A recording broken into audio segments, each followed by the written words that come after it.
Il y a des voyages que l'on ne fait pas seulement avec son corps. Il y a des voyages qu'on fait avec son âme. Les 10 derniers jours du mois de Ramadan, j'ai eu la chance de me retrouver à la Mecque pendant 10 jours, ou plus d'ailleurs. Un moment que j'ai pas seulement vécu comme un déplacement, mais comme un retour. Un retour à Dieu, un retour à moi-même, un retour à l'essentiel. Dans la vie, on court beaucoup. On construit.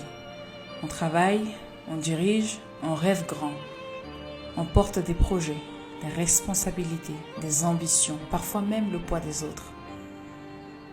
Et quand on est une femme ou un homme leader, une chef d'entreprise, une personne qui veut bâtir quelque chose de grand, on peut vite croire que tout dépend de nous, uniquement de notre force, de notre intelligence, de notre stratégie ou de notre capacité à tenir debout. Mais ici, j'ai compris encore plus profondément une chose, qu'aucun leader solide ne peut tenir longtemps sans ancrage spirituel. La spiritualité, ce n'est pas de fuir le monde, ce n'est pas abandonner ses ambitions, ce n'est pas non plus devenir faible ou passive. Bien au contraire, la spiritualité, c'est ce qui nous rappelle pourquoi nous faisons les choses. C'est ce qui nous purifie nos intentions. C'est ce qui calme notre cœur quand tout va vite. C'est ce qui nous empêche de nous perdre dans l'ego, dans la pression, dans la comparaison ou dans la course au succès. Peu importe ce en quoi vous croyez, je pense sincèrement qu'un être humain et tout être humain a besoin d'être connecté à quelque chose de plus grand que lui. Parce qu'à un moment donné, le talent ne suffit pas. La discipline seule ne suffit pas. L'argent ne suffit pas. La connaissance ou la reconnaissance ne suffit pas non plus. Il faut une base. Il vous faut une direction intérieure. Il faut un endroit où revenir quand le bruit du monde devient trop fort. Pour moi, ce voyage a été un rappel.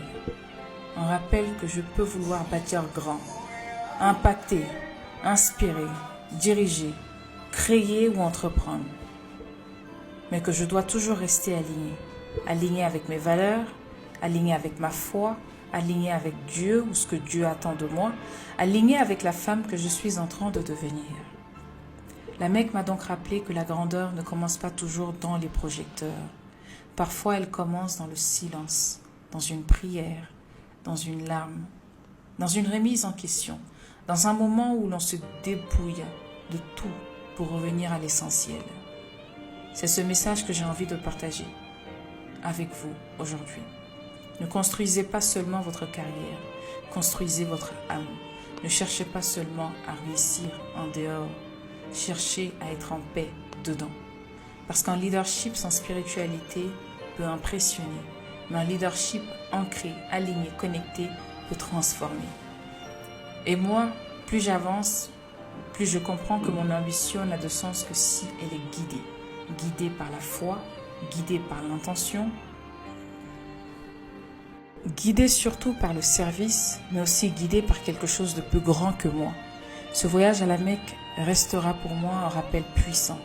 Avant de vouloir conquérir le monde, il faut d'abord apprendre à revenir à la source, à sa source.